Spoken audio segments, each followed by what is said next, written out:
Traditional marketing is evolving, and marketing globally is evolving because of new data sources and new techniques that need to be applied. And so, especially with the advent of mobile application, social media, and new ways to talk to customers, you cannot just rely on high-grain kind of techniques where you are talking about population globally. You must be able to target your customer on a very individual level and actually leverage the power of social media and so on. For an effective marketing campaign, you should be able to leverage all sorts of data. You have actually two big kind of data people leverage today. First is third-party data related to customers, meaning all the data you can get or buy from your customers, including demographic data, profiling data, so that you can actually target customer better. The second kind of data is all the data related to social network and social media data, meaning many companies do find value into analyzing tweets, Facebook activity, and so on related to their marketing campaign in order to better understand what marketing campaigns do perform well and what kind of marketing campaigns are not performing that well. And so in order to dig into the details, you can't just rely on the number of tweets or the engagement or activity and so on.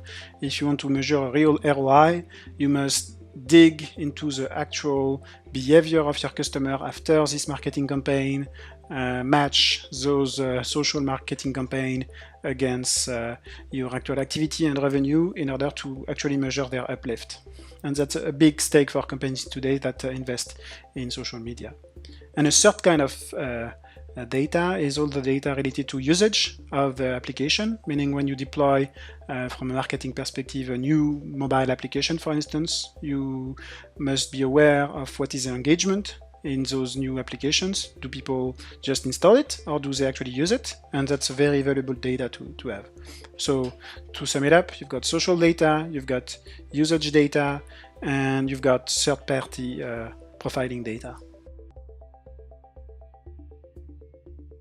When you're talking about social media data, a particular challenge is that you've got lots of possible spam or robots or whatever unclean or not so significant data in social media data. When you're talking about third-party data, it's possibly hard to buy it, to collect it, and you need to integrate it and kind of normalize it in order to be able to use it effectively. And when you're talking about usage data, it means that you must be able to track the behavior of your customer inside your applications or inside your websites, which require some discipline and also some data normalization and cleansing. And a particular challenge is that all this data is possibly kind of large, huge. It's all about changing from managing like a few thousand of lines in Excel to possibly managing a few hundred millions of rows or lines of data, which is typically not so easy to do for marketing analysts.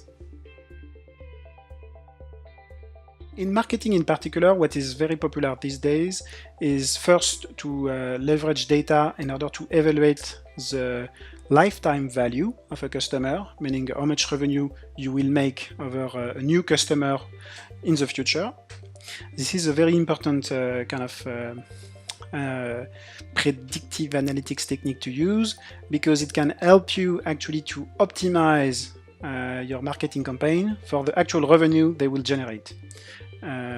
Let's take a practical example. If you are launching a new application and sell based on a subscription model, meaning you won't make people pay upfront on the App Store for the application, but they will make some in-app purchases or in-app subscription. The actual revenue you will make won't be like easily tracked by Google Analytics or classical marketing analytics techniques.